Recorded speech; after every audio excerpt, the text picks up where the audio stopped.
दोस्तों, आज मैं आपके साथ एक बड़े महत्वपूर्ण विषय पे चर्चा करने जा रहा हूँ और वो विषय है चिकन नेक। ये चिकन खाने वाला नहीं है, ये सिलीगुड़ी बंगाल में पड़ने वाला एक कॉरिडोर है जिसे चिकन नेक कहा जाता है। ये वैसे तो बंगाल जो है, इसका ये वाला इलाका, ये मैप में आप देख सकते हो, नीचे बांग्लादेश पड़ता है, इसके ऊपर भूटान है और नॉर्थ में इसके नेपाल पड़ता है। ये तीनों देशों के बीच में घिरा हुआ ये रास्ता है जिसकी लंबाई जो है 760 किलोमीटर से लेके 60 किलोमीटर तक है। लेकिन ये वाला सिलीगुड़ी वाला जो कॉरिडोर है ये बड़ा छोटा है, जिसकी लंबाई चौड़ाई जो है वो सारी 22 किलोमीटर के करीब रह जाती है। और ये भारत को हमारे ईस्टर्न सिस्टर्स के साथ जोड़ता है। वो जो 8 सिस्टर्स पड़ती हैं, अरुणाचल प्रदेश, असम, मेघालय, मणिपुर, मिजोरम, नागालैंड, त्रिपुरा, और इनके साथ हमें जोड़ती हैं। और ये एक बड़ा महत्वपूर्ण अंग है भारत का, जिसे माना जा सकता है कि ये weakest point in Indian defence system है, क्योंकि यहाँ पर डिफेंस का सारा जो भार है आज डाल दिया गया है।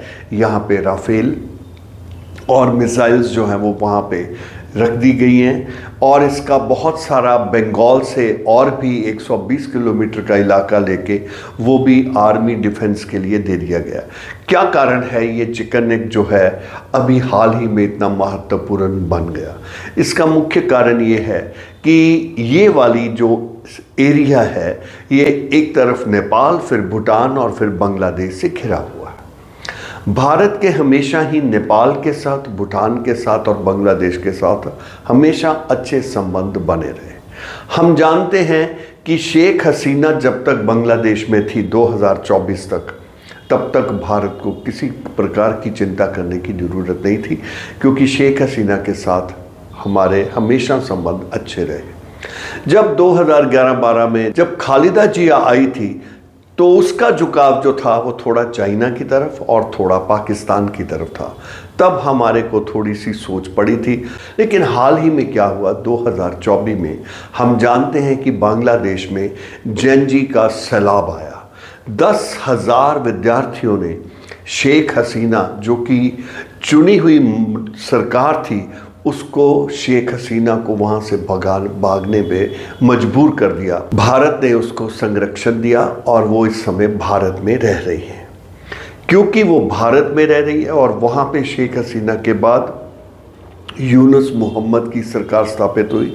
ये एक नोबेल लॉरेट है जिसे अमेरिका ने वहाँ पे स्थापित किया था। माना जाता है कि शेख हसीना के अमेरिका के साथ संबंध विच्छेद हो गए थे, क्योंकि अमेरिका ने वहाँ पे बेस मांगा था जिसे शेख हसीना ने देने से मनकार कर दिया था, जिसके कारण उन्होंने उसका तख्ता पलट दिया।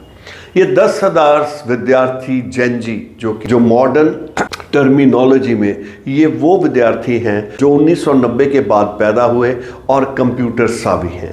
इन्होंने वहाँ पर जब गवर्नमेंट ने वाईफाई पे पाबंदी लगा दी तो इन्होंने रिवोल्ट कर दिया, और उसका नतीजा क्या हुआ, शेख हसीना को देश छोड़ना पड़ा। 2026 में वहाँ पर अभी हाल ही में वहाँ पर इलेक्शंस हुए, और वहाँ पे इलेक्शन में खालिद जिया, जो कि पहली प्रधानमंत्री थी शेख हसीना से पहले, उसका बेटा रहमान विजयी हुआ और इस समय वो प्रधानमंत्री है।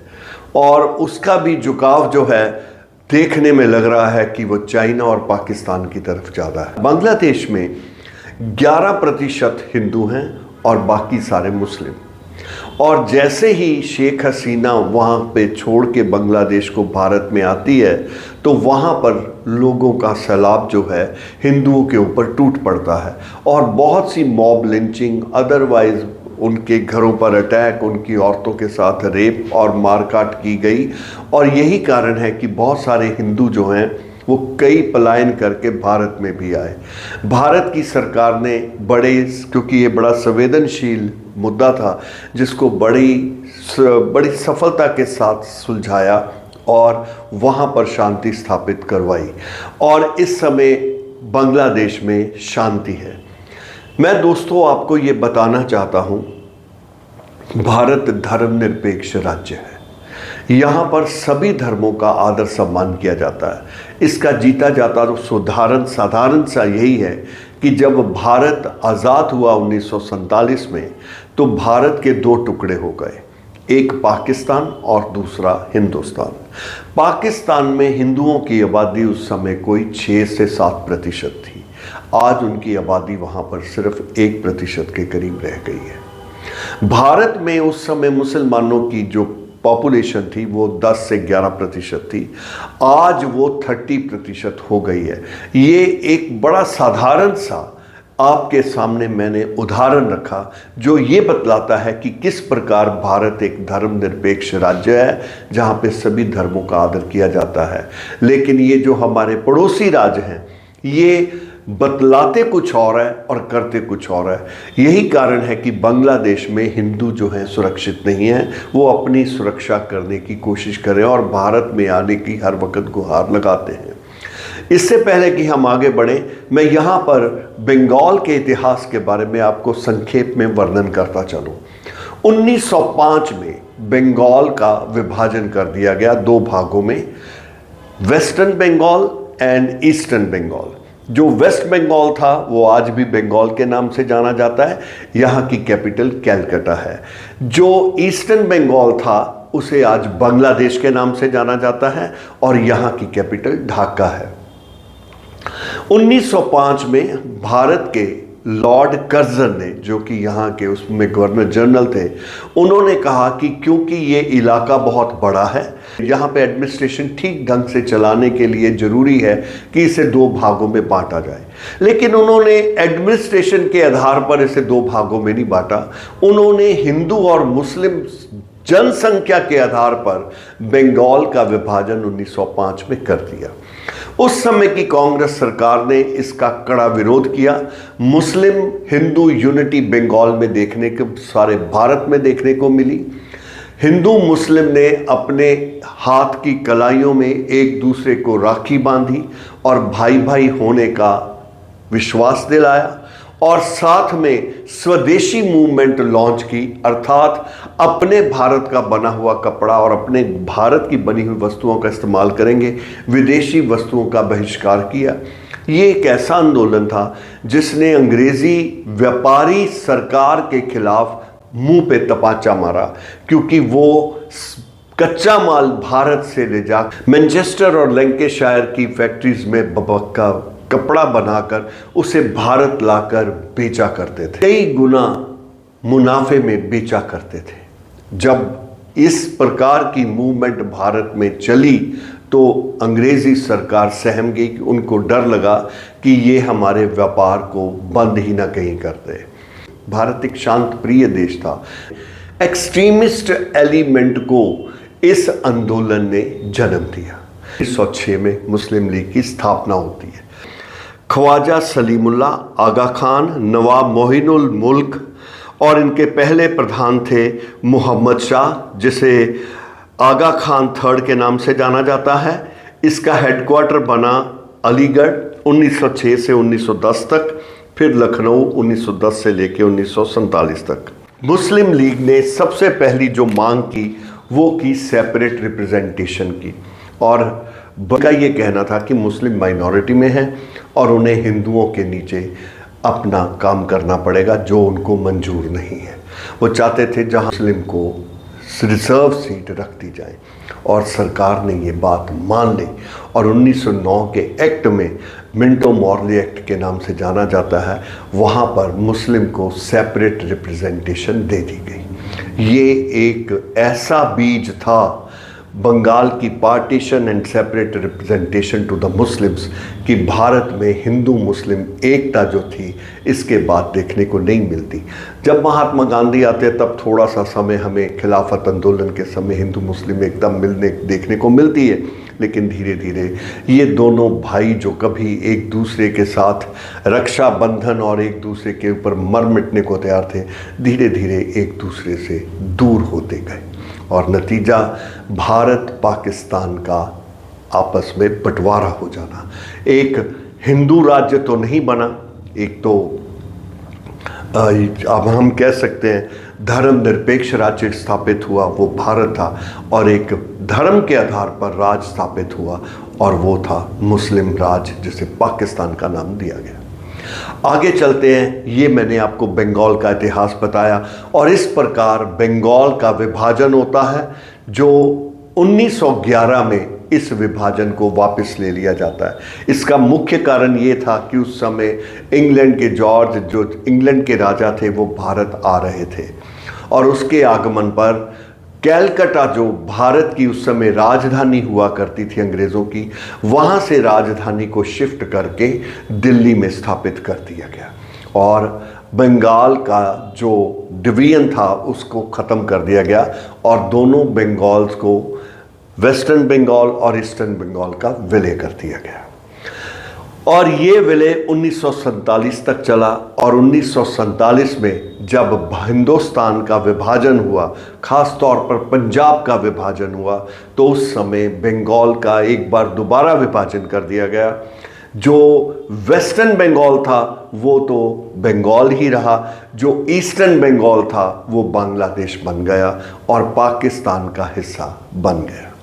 1971 का युद्ध भारत ने पाकिस्तान के साथ लड़ा, जिसमें पाकिस्तान को मुंह की खानी पड़ी।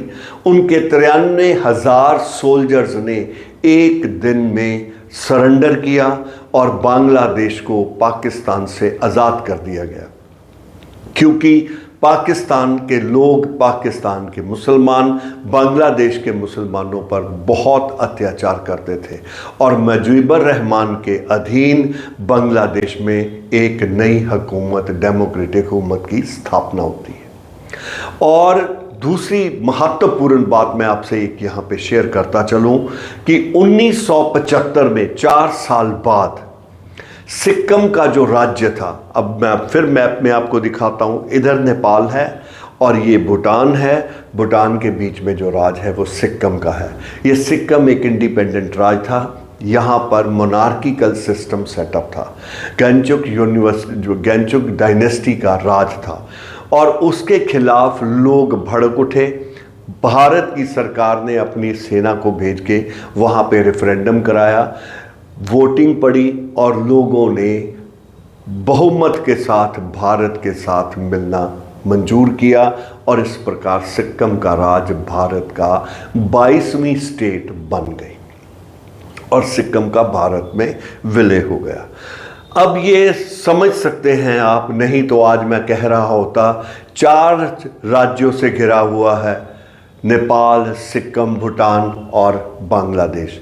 अब ये 3 राज्य रह गए हैं, और क्योंकि चिकन नेक जो थी ये आज बड़ा महत्वपूर्ण विषय बन गया था। कारण ये था, नेपाल में भी तख्ता पलट हुआ, बांग्लादेश में भी हुआ और उधर भूटान में भी।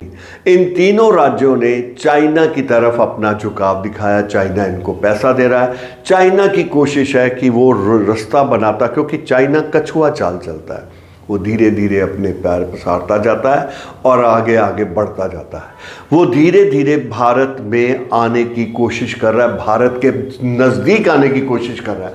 उसने भूटान से डिमांड की हुई है 99 किलोमीटर का एक रास्ता जो है वो भूटान में बना रहा है, जिसे भारत रोकने की बड़ी कोशिश कर रहा है। साई चिन का एरिया हम जानते ही हैं, पहले ही चाइना ने भारत से ले लिया था 1962 की जंग के दौरान। और इसके अलावा पाकिस्तान ऑक्युपाइड कश्मीर, जो भारत का अभिन्न अंग था, उसके ऊपर भी चाइना का बहुत सारा कब्जा हो गया, क्योंकि पाकिस्तान ने पैसे लेकर बहुत सा इलाका उनको दे दिया, और साथ में वहाँ से एक रास्ता निकाला, सड़क है जो सीधी जाके समुंदर के साथ सिंध में जाके मिलाती है। सो चाइना जो आगे बढ़ रहा है, भारत के लिए ये एक बड़ी चिंता का विषय था। इसलिए भारत ने अब वहाँ पर 3 गैरिसन मीन्स चौकियाँ स्थापित की हैं, डिफेंस गैरिसन्स जो हैं वो इस्टेब्लिश की हैं। एक है लचित बरबुखन असम के पास, दूसरी है किशनगंज बिहार में, और तीसरी है छपरा वेस्ट बंगाल में। ये 3 गैरिसन छावनियाँ जो हैं वहाँ पे स्थापित की गई हैं। इसके अलावा राफेल का उतरने के लिए और मिसाइल्स वहाँ पे स्थापित कर दी गई हैं। सड़कें भी इस प्रकार स्थापित की गई हैं कि ज़रूरत पड़ने पर वहाँ पर जहाज़ जो हैं वो उतारे जा सके। इस प्रकार भारत इस चिकन नेक को महत्वपूर्ण समझते हुए डिफेंस पर्पसेस से आर्मी के अधीन दे देता है। आर्मी के हाथों में इसकी सारी देखरेख सौंप दी गई है और इसके यहाँ की डिफेंस फोर्सेस जो हैं अधिक से अधिक मजबूत की गई हैं। दोस्तों, ये मेरा छोटा सा आपके साथ एक चैप्टर था जो मैं डिस्कस करता था, चिकन नेक ऑफ इंडिया। देखिए, जब अभी रिसेंटली जब ईरान, इज़राइल और यूएसए का युद्ध चल रहा था तो उस समय भारत ने ईरान से तेल लिया और कुछ रशिया से भी लिया। और जब वो तेल भारत आया उसमें सिलेंडर भी थे, गैस सिलेंडर भी थे, एलपीजी भी थी, एलएनजी भी थी। भारत ने ये बांग्लादेश को भी दिया और भूटान को भी दिया और नेपाल को भी दिया। जिन जिन देशों को थोड़ी बहुत ज़रूरत थी उनको दिया और उस समय बड़ा हो हल्ला हुआ। दोस्तों, ये इंटरनेशनल रिलेशंस हैं, यहाँ पर बड़ा कुछ देखना पड़ता है। हमें अपने पड़ोसी के साथ किस प्रकार कैसा व्यवहार कब करना है, क्या करना है, ये हमारी सरकारों ने सोचना होता है। जब मॉब लिंचिंग हिंदुओं की वहाँ पे हो रही थी, हिंदुओं को मारा जा रहा था, तो समस्त भारत में ये एक ओपिनियन सा उभरता दिखाई दे रहा था, भारत बांग्लादेश पर अटैक क्यों नहीं कर देता और बांग्लादेश को ख़त्म क्यों नहीं कर देता। ये इतने आसान काम नहीं, इसके लिए बड़ा परमुटेशन एंड कम्बिनेशंस बनाने पड़ते हैं और उसके बाद ही, आज ये वो ज़माना नहीं है जिसको चाहो ख़त्म कर दो।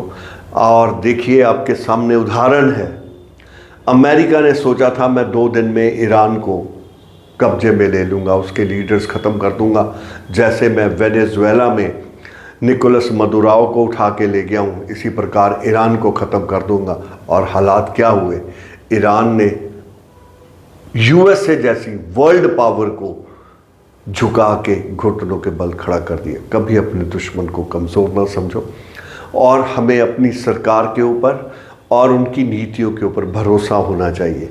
आज भारत एक बार दोबारा बांग्लादेश के साथ, नेपाल के साथ और भूटान के साथ, हर एक के साथ अच्छे संबंध बना रहा है। इवन चाइना के साथ भी हमारे संबंध अच्छे हैं, क्योंकि आज कोई भी देश एकांत में नहीं जी सकता। हम एक दूसरे के ऊपर आत्मनिर्भर हैं। कुछ मैं बना रहा हूँ, कुछ आप बना रहे हो, मैं आपको दे रहा हूँ, आप मुझे बेच रहे हो, ये लेन देन चलता रहता है। सो आज मेरी कोशिश थी आपको भारत की चिकन नेक, जो कि सिलीगुड़ी कॉरिडोर के नाम से जाना जाता है, इसके बारे में थोड़ी सी जानकारी देने की। Thank you sir.